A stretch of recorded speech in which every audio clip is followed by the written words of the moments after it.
చేరుకుడి వచ్చిన మీ అందరికీ యేసుక్రీస్తు నామం పేరిట శుభాభినందన. ఈ రోజులలో సువార్త వినటానికి వచ్చేవాళ్ళు ఎక్కువగా ఉంటారు. రక్షణ పొందేవారు వారిలో సగం మంది ఉండొచ్చు. తర్వాత మారు మనసు పొందేవాళ్ళు వాళ్ళలో సగం ఉండొచ్చు. అలాగా దేవుణ్ణి వెంబడించేవాళ్ళు వాళ్ళలో సగం ఉండొచ్చు. అంటే పావు వంతు ఉంటారు. 100లో ఒక 25 మంది నిజంగా ప్రభువుని వెంబడించాలనుకునేవాళ్ళు, చర్చికి వెళ్దాంలే అనుకునేవాళ్ళు ఒక 75% ఉంటారు. రక్షణ పొందాం అనుకున్న వాళ్ళు 50% ఉంటారు. యేసును వెంబడించాలనుకునే వాళ్ళు 25%. ఎత్తబడేవాళ్ళు 5% 10% ఉంటారు. అంటే ఏంటంటే అన్నీ చేస్తారు కానీ కులం పోదు, కట్నాలు పోవు, హోదాలు పోవు, అతిశయాలు ఏమి పోవు, అహంకారాలు పోవు. అవన్నీ దేవుడి రాజ్యానికి వెళ్ళవని కొరింథీ పత్రికలో రాశారు. కాబట్టి చాలామంది బాప్తిజాలు తీసుకుంటారు, చర్చిల్లో పనులు చేస్తారు, అయ్యగారిని ఫాలో చేస్తారు. కానీ వారి యొక్క కుటుంబ స్థితి వచ్చేసరికి వెనక్కి వెళ్ళిపోతారు. ముఖ్యంగా వివాహాలు, మరణాలు, ఈ రెండిట్లో చాలామంది తప్పిపోతారు. బైబిల్ సెలవిస్తూ ఉంది మార్క్స్ సువార్త 16:16లో, నమ్మి బాప్తిజము పొందినవాడు రక్షించబడును. సింపుల్గా చెప్పేసి. అయితే దేవుడు మత్తయి సువార్తలో 28వ అధ్యాయంలో 19-20 వచనాల్లో పరిశుద్ధాత్మ నామములో మీరు బాప్తిజము ఇవ్వమని చెప్పాడు. పరిశుద్ధాత్మ నామంలో బాప్తిజం ఇవ్వండి, అదే ఆజ్ఞ. మీరు వెళ్ళి సమస్త జనులను శిష్యులుగా చేయుడి, తండ్రి యొక్కయు కుమారుని యొక్కయు పరిశుద్ధాత్మ యొక్కయు నామములోనికి వారికి బాప్తిజం ఇచ్చుచు నేను మీకు ఏ ఏ సంగతులు ఆజ్ఞాపించితినో వాటన్నిటినీ గైకొనవలనని వారికి బోధించాం. నీళ్ళలో ముంచేసాం, మా పని అయిపోయింది అని పాస్టర్ అనుకోకూడదు. మేము నీళ్ళలో మునిగాం, బాప్తిజం అయిపోయింది అని విశ్వాసి అనుకోకూడదు. ఏం చేయాలంటే అండి, నేను మీకు ఏ ఏ సంగతులు ఆజ్ఞాపించితినో వాటన్నిటినీ గైకొనవలనని వారికి బోధించాం.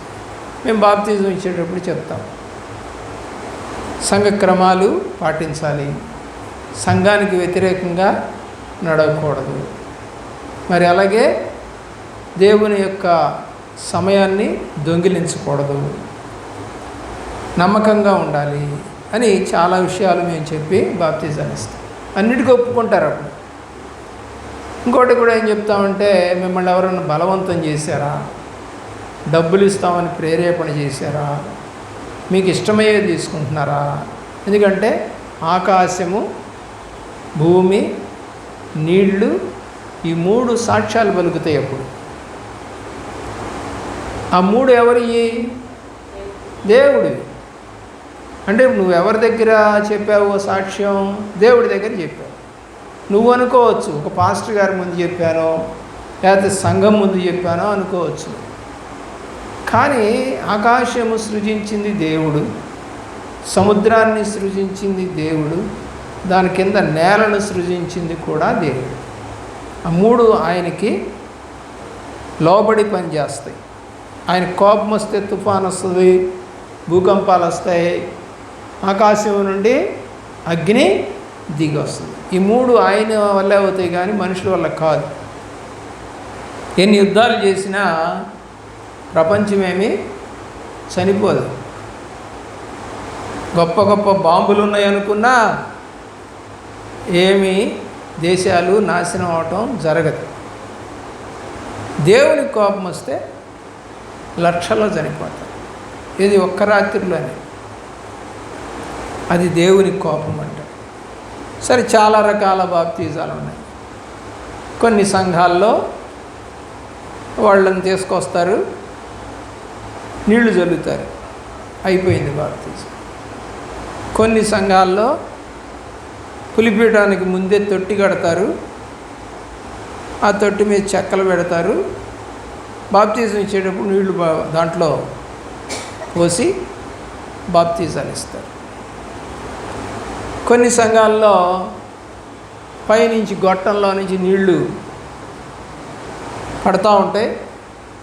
మనం కనుక స్నానం చేస్తూ ఉంటాం బాత్రూముల్లో, షవర్ బాత్ అంటారు, అలా అది కూడా బాప్తిజం కింద లెక్కే వాళ్ళకి. బైబిల్లో అలా లేదు.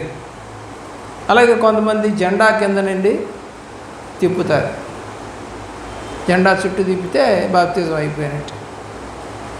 మరి కొన్ని సంఘాల్లో పుట్టినప్పుడే పిల్లలకి బాప్తిజం ఇస్తారు.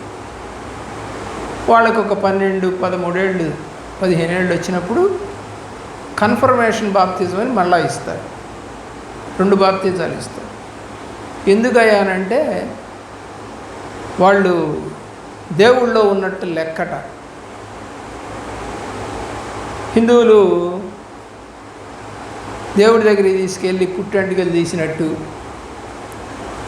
లేదా మొక్కుకుంటారు, అబ్బాయి పుడితేనో అమ్మాయి పుడితేనో నీ దగ్గరకు వస్తామని. వాళ్ళకేమన్నా తెలుసండి? ఆ బిడ్డలకి ఏమన్నా తెలుసా? నువ్వు ఎక్కడికి తీసుకెళ్తే అక్కడికి వెళ్తారండి వాళ్ళు. వాళ్ళకు ఊహ లేదు, జ్ఞానము లేదు. వాళ్ళకి ఏదైనా కొనిస్తే తింటూ ఉంటారు. నువ్వే కాదు, ఎవరిచ్చినా వాళ్ళు దాని మీద ఆశపడతారు. మరి అలాంటప్పుడు దేవుడు తెలియకుండా నువ్వు బాప్తిజం ఇవ్వకూడదు. ఇప్పుడు చదివింది అదే, నమ్మి బాప్తిజం నమ్మాలి. మరి నమ్మకుండా బాప్తిజం తీసుకోవడం ఎలాగా? మా పాస్టర్ గారు చెప్పారండి.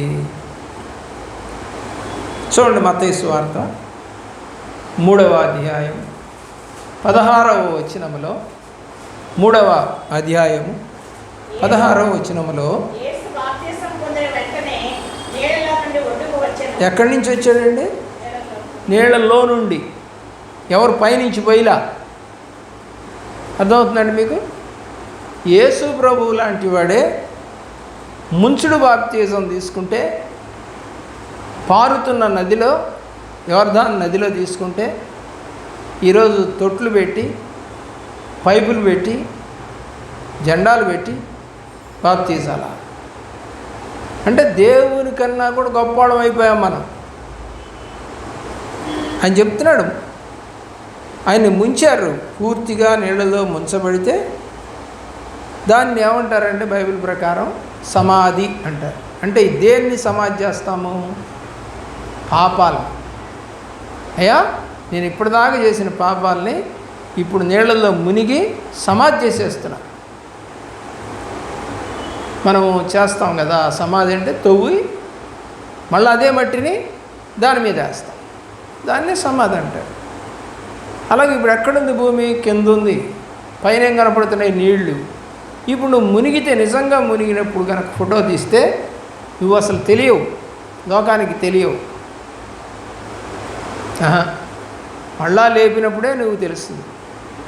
కాబట్టి ఆ ముంచినటువంటి సందర్భంలో దేవుడు నీ పాపాలని తీసేశాడు అని చెప్పి నమ్మకం కలిగి ఉండాలి. కానీ కొంతమంది బాప్తిజాలు తీసుకుంటారు కానీ పాపాలు చేస్తూనే ఉంటారు, తప్పుడు కార్యాలు చేస్తూనే ఉంటారు.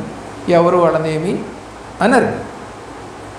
తర్వాత దేవుని యొక్క ప్రేమలో మనం గనక చూస్తే అపోస్తలుల కార్య గ్రంథము 4వ అధ్యాయము 7వ వచనం దేవుడు చెబుతూ పౌలు చేత మాట్లాడుతున్నా. పౌలు రాలేదు ఇంకా ఇప్పటికీ.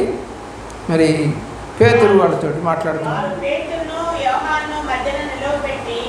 మీరు ఏ బలము చేత ఏ నామమును బట్టి నేను చేసిన పేతురు పరిశుద్ధాత్మతో నిండిన వాడే ఇట్లనెను, ప్రజల అధికారులారా, పెద్దలారా, ఆ దుర్బలునికి చేయబడిన ఉపకారం. ఏ నామం అండి? యేసు క్రీస్తు నామం. ఏ నామంలో వాళ్ళు చెప్తున్నారు? యేసుక్రీస్తు నామంలో చెప్తున్నారు. మీరు ఎలాగా చెప్తున్నారా అంటే యేసుక్రీస్తు నామం. యేసుక్రీస్తు నామంలో అంతకుముందు వాళ్ళు ఏం చేశారు? బాప్తిజాలు తీసుకున్నారు. 10వ వచనం చూడండి.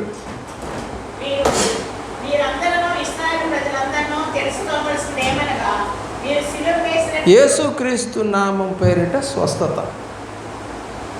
యోహాను రాసిన సువార్త 16వ అధ్యాయం 23వ వచనములో యేసుక్రీస్తు నామమున ప్రార్థన ఏం చేయాలి?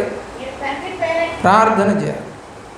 అలాగే 10వ అధ్యాయం అపోస్తుల కార్యగ్రంథం 43లో యేసుక్రీస్తు నామమున పాపక్షమాపణ. నేను సింపుల్గా చెప్తున్నానండి, అది ఇంటికెళ్ళి చదువుకోండి. అలాగే యోహాను రాసిన మొదటి పత్రిక 5వ అధ్యాయం 13వ వచనములో యేసుక్రీస్తు నామమున నిత్య జీవం. ప్రియులారా, ఒకటేంటి? ప్రార్థన, రెండోది స్వస్థత, మూడోది క్షమాపణ, నాలుగోది నిత్య జీవం. ఇవన్నీ ఎవరి నామంలో వస్తాయి? యేసుక్రీస్తు నామంలో వస్తాయి. యేసుక్రీస్తు నామమున బాప్తిజం పొందండి అని దేవుడు తన నామాన్ని పేరిట బాప్తిజం ఇవ్వమని శిష్యులకు చెప్పాడు. అది ఒక ఆజ్ఞ. అపోస్తల కార్యగ్రంథం 4:7లో మనం చదువుతూ ఉన్నాం. 4వ అధ్యాయం 7వ వచనం. పరిశుద్ధాత్మలో బాప్తిజం పొందిన వారు వాళ్ళంతా కూడా. అయితే మనము బాప్తిజము ఎందుకు తీసుకోవాలి? ఎందుకు తీసుకోవాలి అంటే దేవుని యొక్క నామాన్ని మహిమపరచాలి అంటే ఒక భయం అనేది ఉంటుంది. పెళ్లి చేసుకున్నారనుకోండి, ఆ అబ్బాయి అమ్మాయి ఇష్టం వచ్చినట్టు తిరుగుతారా? పెళ్ళి కాకముందు తిరిగినట్టుగా ఎక్కడికి పడితే అక్కడికి, ఎవరు ఊరు పడితే వాళ్ళకి భర్త అనుమతి తీసుకోకుండా పోద్దా? అలాగే భార్యతో చెప్పకుండా తిరిగితే వాళ్ళిద్దరితో అసలు భార్యాభర్తల బంధమే కాదండి. అలాగే ఇప్పుడు మనము ఎవరితో వివాహం చేసుకోబోతున్నాం? బాప్తిజం అంటే ఏంటి అసలు? బాప్తిజం అంటే మీరు పెళ్ళికి ముందు ఏం చేస్తారు చెప్పండి? నిశ్చితార్థం చేస్తారు. అవునా? నిశ్చితార్థం అంటే నిశ్చితార్థం అంటే అర్థం ఏంటి? నేను నిన్ను వివాహము చేసుకుంటాను, నువ్వు నా బిడ్డవి, నేను నీ బిడ్డని అని చెప్పటమే నిశ్చితార్థం. కొంతమంది ఉంగరాలు పెడతారు, చీరలు పెడతారు, డ్రెస్సులు పెట్టుకుంటారు, భోజనాలు పెట్టుకుంటారు, రకరకాలుగా చేస్తారు. దరిదాపు సగం పెళ్లి చేసినట్టే చేస్తారు. కారణం ఏంటంటే వీళ్ళిద్దరూ ఏకం కాబోతూ ఉన్నారు. ఇప్పుడు నువ్వు యేసుక్రీస్తుతో ఏకము కావలసినటువంటి సందర్భం, సిద్ధపాటు అన్నమాట ఇది. ఇక అప్పటి నుంచి ఏం చేస్తారండి? పెళ్లి కూతురు వస్త్రాలు, పెళ్లి కొడుకు వస్త్రాలు, ఇళ్ళు శుభ్రాలు చేసుకోవటాలు, బంధువుల దగ్గరికి వెళ్ళటాలు, ఎవరెవరితోనో తగాదాలున్నా కూడా పెళ్ళికి మాత్రం పిలవటాలు, అంటే సమాధానంతో ఉంటుంది. ఇప్పుడు నిశ్చితార్థం అయిన తర్వాత పెళ్ళికి మధ్యలో జరిగేది ఏంటో తెలుసా? సమాధానం, సంతోషం, కొత్త వస్త్రాలు. బాప్తిజం తీసుకున్న తర్వాత కూడా చాలా సంఘాల్లో కొత్త గుడ్డలు కొనుక్కొని కొత్త గుడ్డలు వేసుకుంటారు. ఎందుకంటే నువ్వు వేసుకునేటువంటి ఆ పాత గుడ్డలతో ఎక్కడెక్కడ తిరిగావో, ఏమేం పనులు చేసావో కదా, అటన్నిటిని ఏం చేయాలి? తీసేయాలి. ఒక ఆసుపత్రిలో లేదా మన ఇంటికి వచ్చి ఏదైనా ఒక డ్రెస్సింగ్ చేస్తూ ఉంటే ఏం చేస్తాడండి అతను? మొత్తం గ్లౌజ్ వేసుకొని ఏమండి ఒక రకమైన లిక్విడ్స్ వాడి పాతదాన్ని తీసేసి గుడ్డని మళ్ళా నీట్గా క్లీన్ చేసి మళ్ళా మందు పూసి మళ్ళా గుడ్డ పెట్టి, అదే గాజు గుడ్డ పెట్టి స్టెరిలైజ్ క్లాత్ అంటారు దాన్ని, పెట్టి మరలా నీకు కట్టు కడతాయి. ఇప్పుడు పాత తీసేసిన గుడ్డ, గ్లౌస్ కూడా తీసి అవతల పారేస్తారు. గ్లౌస్ ఏమి ఉంచుకోరు, దాచిపెట్టరు, కడగరు, పారేయాలి. కాబట్టి పాతవి గతించెను, సమస్తము నూతనమాయను. ఇంకంతా నూతనమే. మనకు కూడా ఒక ధైర్యం వస్తుంది కదా, ఈరోజు నాకు డ్రెస్సింగ్ చేశారు, చేయకపోతే కొట్టకలాడుతూ ఉంటుంది. అయ్యో డ్రెస్సింగ్ చేయలేదే, పాత గుడ్డే ఉంది అనుకుంటాం. పెళ్ళికి కొత్త గుడ్లే ఎందుకు వేసుకోవాలి, పాత గుడ్డలతో పెళ్లి చేసుకోకూడదు. అలాగే బాప్తిజాలకి పాత గుడ్డలే ఎందుకు వేసుకోవాలి, ఎన్ని గుట్టించుకోవట్లా కదా. అంటే సిద్ధపాటు అది. బాప్తిజం తీసుకోవాలి అనుకున్నంత మాత్రాన కాక దాని కొరకు ఒక సిద్ధపాటు. నేను హిందువుగా ఉన్న రోజులలో తిరుపతి పోయేవాడిని ప్రతి సంవత్సరం. గుండు కూడా కొట్టించుకోవాలి, ఛార్జీలు, గుండు కొట్టడానికి కూడా డబ్బులు, మళ్ళీ అక్కడ కొనటానికి లడ్లు అవి ఉంటాయి కదా, కాశీదారాలు కొనటానికి డబ్బులు. మా నాన్నమ్మని అడిగేవాడు. ఏ వయసులో? 20 ఏళ్ల వయసులోనే అమ్మ నాన్న డబ్బులు అడిగేవాడు. నేను 10వ తరగతి నుంచే ఖాళీ సమయాల్లో ఉద్యోగాలు చేసేవాడు షాపుల్లో. ఆ డబ్బులన్నీ దాచిపెట్టుకున్నాడు. అమ్మ నాన్నని అడిగేవాడు కాదు. నా డబ్బులతోనే నేను తీర్థయాత్రలకు పోయినా, గుడ్డలు కొనుక్కున్నా. మా నాన్నమ్మ ఇప్పుడు కొనిలే నాకు, నేనే కొనుక్కుంటా. ఆ రోజుల్లో కొత్తపేట వెళితే అక్కడ కట్ పీసెస్ బాగా దొరుకుతాయి. అంటే తానుల్లో మిగిలిపోయిన ముక్కలు, కంపెనీయే, మంచి కంపెనీ పేరు ఉంటుంది దాని మీద, కాకపోతే మిగిలిపోయినాయి కాబట్టి కొంచెం తక్కువ రేటుకి వస్తాయి. అలా 100 రూపాయలకు 3 డ్రెస్సులు తెచ్చుకునేవాళ్ళు. చూడండి, 100 రూపాయలకి ఆ రోజు పెడితే 3 డ్రెస్సులు, అంటే ప్యాంట్ షర్ట్లు కూడా వచ్చేసి ఆ రోజుల్లో. చాలా తక్కువ కదా. నాకు ఇచ్చేదంతా ఆ షాపుల్లో పనిచేస్తే 150 రూపాయలు నెలకి. 1973వ సంవత్సరం సంగతి చెబుతాను. చాలా తక్కువ. నేను రేపల్లో ఉద్యోగం చేసేటప్పుడు గుంటూరు నుంచి రేపల్కి 2 రూపాయలు టికెట్. మక్కకి వివాహం అయితే సాగర్లో ఉంటే బస్సుకు 10 రూపాయలు, ఏది ఎక్స్ప్రెస్కి. ఆర్డినరీ అయితే 7 రూపాయలు. ఎంత తక్కువ రేట్లు కదా. 10 రూపాయలు అంటే ఈ రోజున అసలు ఆషామాషికి ఇసిరావతలు పారేస్తూ ఉన్నారు. విలువ లేదు ఈ రోజున డబ్బుకి. ప్రియులారా, పావలా కేజీ బియ్యం మేము తిన్న రోజుల్లో పావలా. మీకు అసలు పైసలు, 2 పైసలు, 3 పైసలు, 5 పైసలు, 10 పైసలు, 20 పైసలు, పావలాలు, 10 రూపాయలు, రూపాయలు కూడా పోయినాయి ఇప్పుడు దరిదాపుగా. ఎన్ని నాణ్యాలు పోయాయో చూడండి మీ తరం వచ్చేసరికి. కానీ ఆ నాణ్యాలన్నీ మేము చూసిన వాళ్ళమే. రూపాయి నోటు, 2 రూపాయల నోటు, 5 రూపాయల నోటు, అన్ని నోట్లు మేము చూసాం. కానీ ఈరోజున అది లేదు. పిల్లలకి తెలియదు అసలు. అంటే డబ్బు విలువ తెలియదు. ప్రియులరా, అలాగే రక్షణ విలువ తెలియట్లా. బైబిల్లో రక్షణ ఎందుకు తీసుకోవాలి, బాప్తిజం ఎందుకు తీసుకోవాలి అది తెలియట్లా. ఆనాడు డబ్బులు ఎలాగైతే పోయాయో అలాగే ఈ రోజున కూడా అవన్నీ పోతా ఉన్నదనేది వాస్తవం. బాప్తిజం ఎందుకు అని అంటే మారు మనసు పొందడానికి. అప్పటిదాకా ఇష్టం వచ్చినట్టుగా తిరిగి ఇష్టం వచ్చినట్టుగా మాట్లాడిన వాళ్ళు మాట్లాడకూడదు, వెళ్ళకూడదు, చేయకూడదు, ఉండకూడదు, చూడకూడదు అని నీకే మనస్సాక్షికి అర్థమవుతుంది. మిగతా రోజుల్లో చెబితే వచ్చావులే అని అంటాం. కానీ ఇప్పుడు అలా అనం.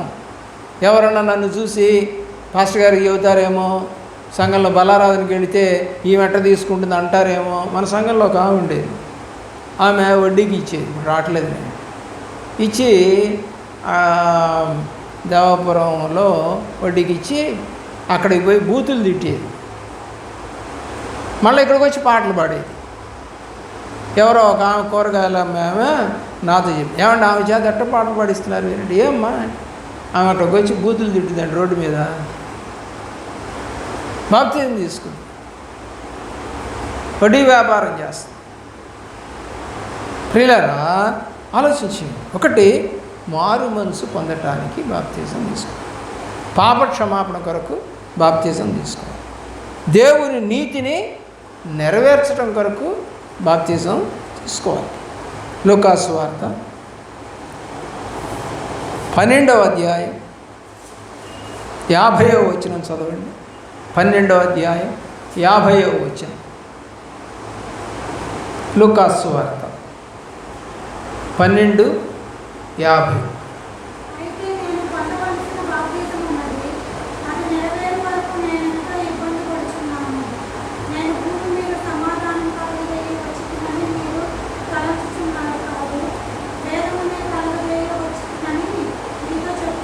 ఏమన్నాడండి? నేను పొందవలసిన బాప్తిజం. ఆ బాప్తిజం ఎప్పుడు పొందాడు ఈయన? ప్రభువారు చెప్తున్న మాట ఇది. ఆ బాప్తిజం ఎప్పుడు పొందాడు? సిలువలో పొందాడు. ఏం బాప్తిజం అది? శ్రమల బాప్తిజం. మామూలుగా యోహాను చేత అతను బాప్తిజం పొందాడు. యోహాను రాసిన సువార్తలో 1వ అధ్యాయంలో యోహాను అంటాడు, నేను నీ చేత బాప్తిజం పొందవలసి ఉండగా నీవు నా దగ్గరికి వచ్చావా అని అడిగితే, అప్పుడు అంటాడు దేవుడు, నీతి యావత్తు ఇలా జరుగుతుంది కాబట్టి నాకు కూడా బాప్తిజం ఇవ్వమని అడిగాడు. ఒక మనిషి ద్వారా బాప్తిజం. ఆయనేం పాపం చేశాడని బాప్తిజం తీసుకున్నాడు? అక్కడ రాశాడు ఆయనే, నీతి యావత్తు ఇలాగా జరుగుతుంది. వాక్యం చెప్పంగానే పట్టుకోవడం నేర్చుకోవాలి. అది ఇంపార్టెంట్, చాలా ఇంపార్టెంట్. అది ఎప్పుడైతే నువ్వు వాక్యం పట్టుకోలేకపోతున్నావో నీకు బైబిల్ జ్ఞానం లేదు అని అర్థం. ఒకటి, ఆత్మ లేదు అని అర్థం. రెండు ఉంటాయి. ఆత్మ ఉన్నవాడైతే వెంటనే దానికి, నాకు ఇక్కడ లేదు ఆ వాక్యం, నేను చెప్తున్నాను మీకు. ఎందుకు అంటే ఆయన నీతి యావత్తు ఇలాగ జరుగుతుంది కాబట్టి నాకు బాప్తిజం ఇవ్వమని యోహాన్ని అడుగుతాడు. సరే, బాప్తిజం ఇస్తాడు. అప్పుడే అంటాడు యోహాను, ఇది కాదు బాప్తిజం, ఇంకొక 2 బాప్తిజాలు ఉన్నాయి. ఒకటి ఆత్మ సంబంధమైన బాప్తిజం, రెండోది శ్రమల బాప్తిజం, అగ్ని బాప్తిజం. ఈ బాప్తిజాలు పొందాలంటే మనం ప్రభువులో ఎదగాలి, ప్రార్థనలో ఎదగాలి, వాక్యంలో ఎదగాలి, ఆత్మలో ఎదగాలి. ఇవన్నీ జరిగితే కష్టం వచ్చినా సరే ఏమంటే ప్రభు ప్రేమ నుండి మనల్ని విడదీయలేదు. ఇప్పుడు ఆ బిడ్డకు కష్టం వచ్చింది. ఆ బిడ్డ సాక్ష్యం చెప్పింది ఏమనంటే, నేను ప్రభువుని నమ్మాను, ఆయన నాకు సహాయం చేశాడు. ఎంతోమంది చెప్పగలుగుతున్నారు ఈ రోజున? డాక్టర్ దగ్గరికి వెళ్ళొద్దని దేవుడు చెప్పలా, డాక్టర్ దగ్గరికి కూడా వెళ్ళారు. అయితే ముఖ్యంగా మొదటి స్థానం దేవుడికి ఇవ్వాలి. ప్రియులారా, దేవుడు ఆ బాప్తిజం ద్వారా తండ్రి యొక్క నీతిని నెరవేర్చాడు, పరిశుద్ధాత్మను పొందుకున్నాడు, దేవుని ప్రియకుమారుడని సాక్ష్యము చెప్పాడు. కాబట్టి మనం కూడా ప్రభువుతో ఉన్నట్టుగా కాక ఆత్మలో ఉన్నట్టుగా మనం ప్రయత్నం చేయాలి. మరి ఏం చేయాలండి? అలా చేయాలి అంటే వాక్యం వినాలి, విన్న వాక్యాన్ని విశ్వసించాలి, అంటే నమ్మాలి, పాపక్షమాపణ నిమిత్తం మారు మనసు పొందాలి, యేసుక్రీస్తు దేవుని కుమారుడని ప్రభు అని నోటితో ఒప్పుకోవాలి, రక్షించబట్టకు బాప్తిజం పొందాలి, ప్రభు చేత సంఘములో చేర్చబడాలి. మా ఇంటికి దసరా అప్పుడు బ్రాహ్మలు వచ్చారు, ఒక 5-6 వచ్చారు. వచ్చి దండాలు పెడుతున్నారు. రెడ్డి గారు మహాప్రభు ఏమంటున్నారు? వాళ్ళు మాట్లాడతారు కదా బ్రాహ్మలు. మహాప్రభు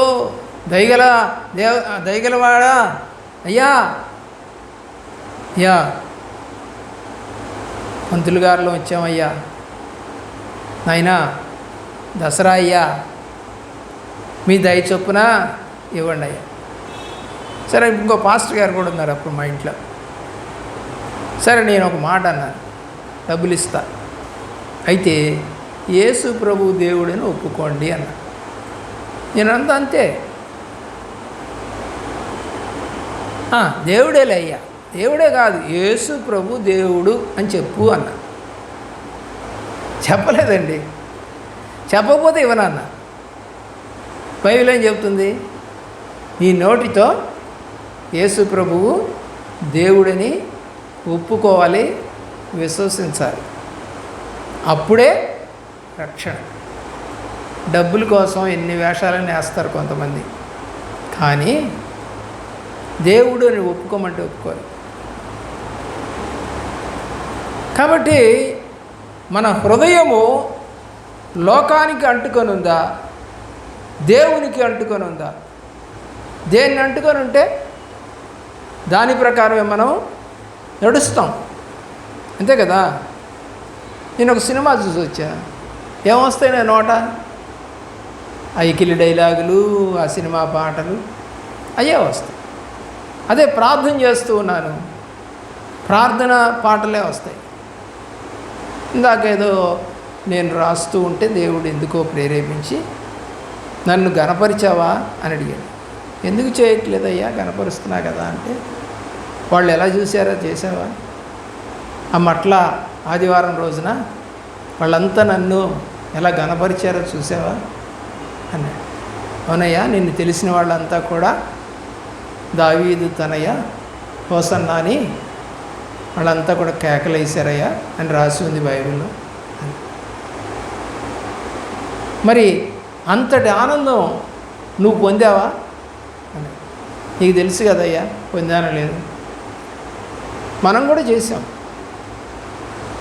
మనం కూడా సండే స్కూల్స్ పెట్టాము. పిల్లల్ని మరి దీప కానీ, మంజుల కానీ, లక్ష్మి కానీ, టీచర్ గారు కానీ, మేరీ జోన్స్ కానీ, వీళ్ళందరూ కూడా నడిపించారు. అందరి చేత స్కిట్లు వేయించాం, దేవుడు అంటే ఏంటో చెప్పించాం, కీర్తనలు చదివించాం. ఏమంటే మట్టలు కూడా ఇక్కడ పెట్టేవాళ్ళం, బజార్లన్నీ తిరిగి చేసాం మనం కూడా. కానీ ఇప్పుడు లొంగుబాటు కలిగిన పిల్లలు లేరు, నమ్మకంగా తిరిగేవాళ్ళు లేరు, నడిపించేవాళ్ళు లేరు. నడిపించేవాళ్ళు ఉండాలి. యవనస్తులు అయితేనే కుదురుతుంది, అది మాలాంటి వాళ్ళకి కుదరదు. అది మేమేదో మిమ్మల్ని ప్రార్థనలు నడిపించగలము, వాక్యం చెప్పగలము, ఆ పనులు చేయాలంటే వాళ్ళే. అపోస్తలుల కార్య గ్రంథము 8వ అధ్యాయము 5వ వచనం నుండి 7వ వచనం వరకు. సమయము సమీపించినది కనుక ఈ ప్రవచన వాక్యాలు చదువువాడు వాటిని విని ఇందులో వ్రాయబడిన సంగతులన్నీ గైకొనాలని ప్రకటన 1:3 రాయబడి. 8:5 చదవండి. అపోస్తలుల కార్య గ్రంథము 8వ అధ్యాయము 5వ వచనం నుండి 7వ వచనం దాకా. అప్పుడు ఫిలిప్పు సమరయ్య పట్టణం వరకును వెళ్ళి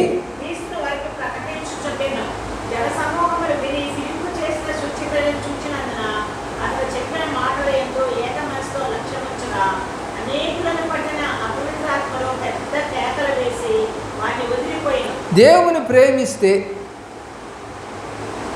యోహాను రాసిన మొదటి పత్రిక 4వ అధ్యాయము 4వ వచనంలో మనలో ఎవరుంటారంట? యోహాను ద్వారా దేవుడు చెప్పించాడు 4:4 మీలో ఉన్నవాడు లోకములో ఉన్నవానికన్నా గొప్ప. ఇప్పుడు దేవుడు మనలో ఉంటే దయ్యాలు ఉంటాయా? దయ్యాలు ఉంటాయా దేవుడు మనలో ఉంటే? ఉండవు కదా. కాబట్టి దేవుడు అంటున్నాడు, లోకంలో ఎవరున్నారు? దయ్యాలు ఉన్నాయి. నీలో ఎవరున్నారు? దేవుడు ఉన్నాడు. కాబట్టి దేవుడు నీలో ఉంటే అపవిత్రాత్మలు పెద్ద కేకలు వేసి వారిని వదిలిపోయాను. మరి మీళ్ళల్లో దయ్యాలు ఎందుకు పోట్లా? అంటే లోపల యేసు లేడు.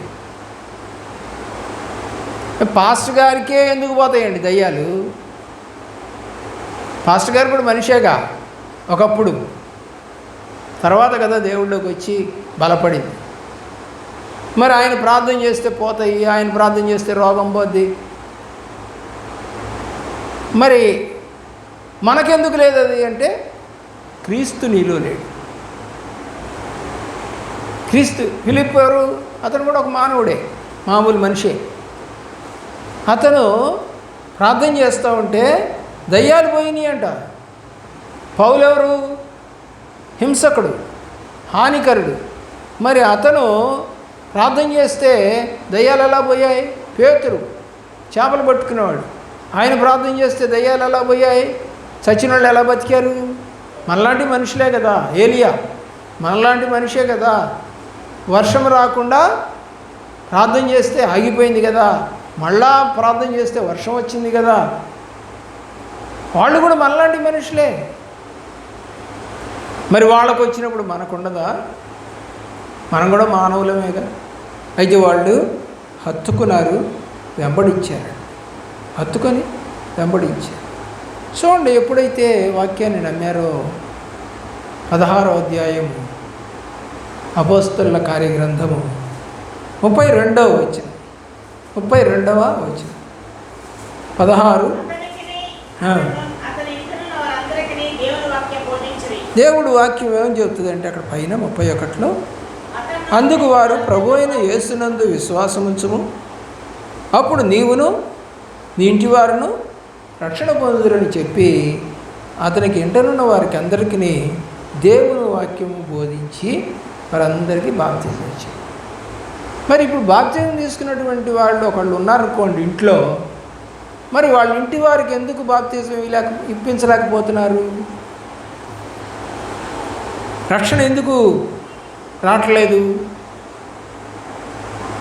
కాబట్టి ఇక్కడ విశ్వసించాడు ఇతను. ఎవరు? జైలు అధికారి. వారు ప్రభువైన యేసునందు విశ్వాసముంచుము, అప్పుడు నీవును నీ ఇంటి వారును. అంటే ఒక్కళ్ళు నిజంగా విశ్వాసం ఉంచితే కుటుంబం మొత్తం రక్షణ పొందుద్దంట కదా. ఇంట్లో అన్నం వండితే అందరం తింటామా? కూర వండితే అందరం తింటామా? ఏమంటే గుడ్డలు ఉతికితే అందరం వేసుకుంటామా? నీళ్ళు వస్తే అందరం తాగుతామా? అవన్నీ చేస్తాం అందరం. కానీ దేవుడు సాల్వేషన్, దేవుని యొక్క సాల్వేషన్ అంటే రాట్లా. నేను ఒక్కళ్ళని వస్తే చాలే, సరే వచ్చావు, ఆ తర్వాత ఏమైనా నడిపించగలుగుతున్నావా? యోహాను రాసిన సువార్త 8వ అధ్యాయం 24వ వచనం, కాగా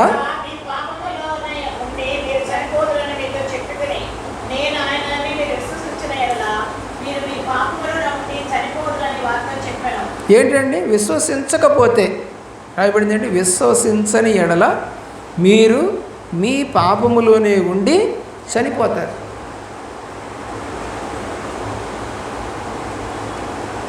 హెబ్రీ పత్రిక 11:6వ వచనములో విశ్వాసము లేకుండా దేవునికి ఇష్టడై ఉండుట అసాధ్యము అని రాస్తుంది.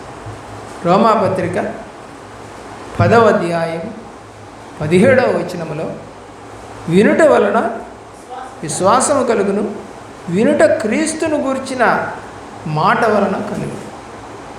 దేవుని యొక్క ప్రేమలో ఎన్ని వాక్యాలను వింటున్నావు ఈరోజు? ఎంతో ఫ్రీగా యూట్యూబ్, ఫేస్బుక్, వాట్సాప్, ట్విట్టర్, టిక్టాక్లు, సింగారీలు, ఇంకేవేవో ఉన్నాయి యాప్లు. వాటన్నిటి ద్వారా, కరపత్రాల ద్వారా సువార్త వినపడతాం. అయినా కూడా మనుషులు మారట్లేదు. నువ్వు చెప్పేది చెప్పుకో, మేము చేసేది చేస్తాం. చివరిగా ఒక మాట చెప్పి నేను ముగిస్తానండి. ఆమోసు గ్రంథం 8వ అధ్యాయం 11-12 వచ్చిన,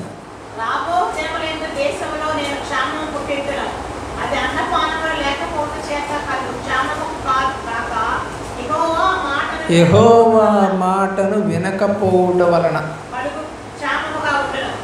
ఇదే యెహోవాకు కాబట్టి జనులు యెహోవా మాట వెలుగుటకై ఈ సముద్రం నుండి ఆ సముద్రం వరకును ఉత్తర దిక్కు నుండి తూర్పు దిక్కు వరకును సంచరించుదురు, కానీ అది వారికి దొరకదు. ఏం దొరకదు, ఇంక వాక్యం దొరకదు.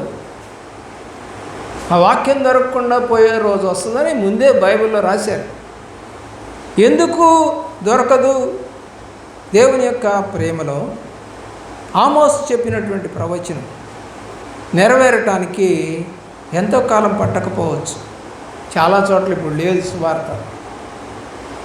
మణిపూర్ అంతా కూడా ఎంతో రగులుతో కాలిపోతూ ఉంది. కొన్ని వందల కుటుంబాలు షెల్టర్లో బతుకుతున్నారు.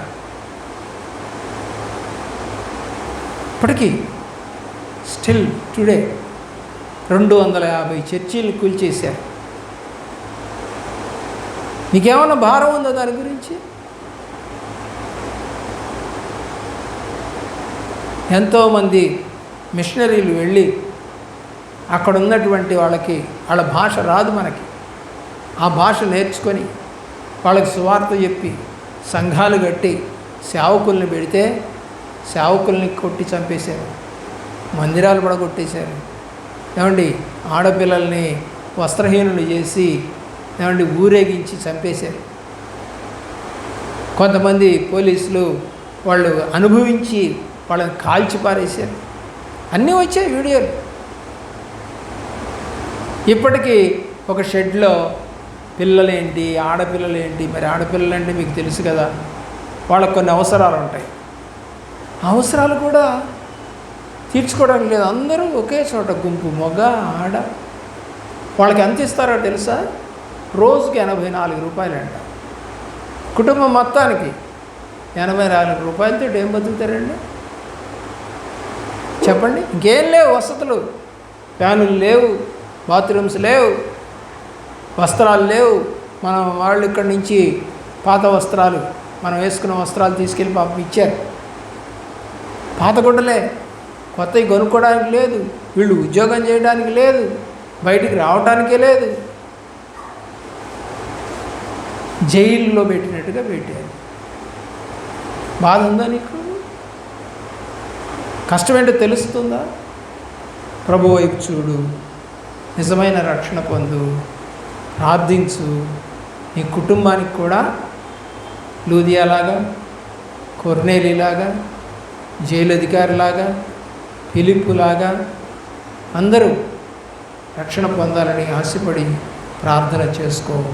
దేవుడు నిన్ను నీ కుటుంబాన్ని దీవించి కాపాడునుగాక. మోకరించండి.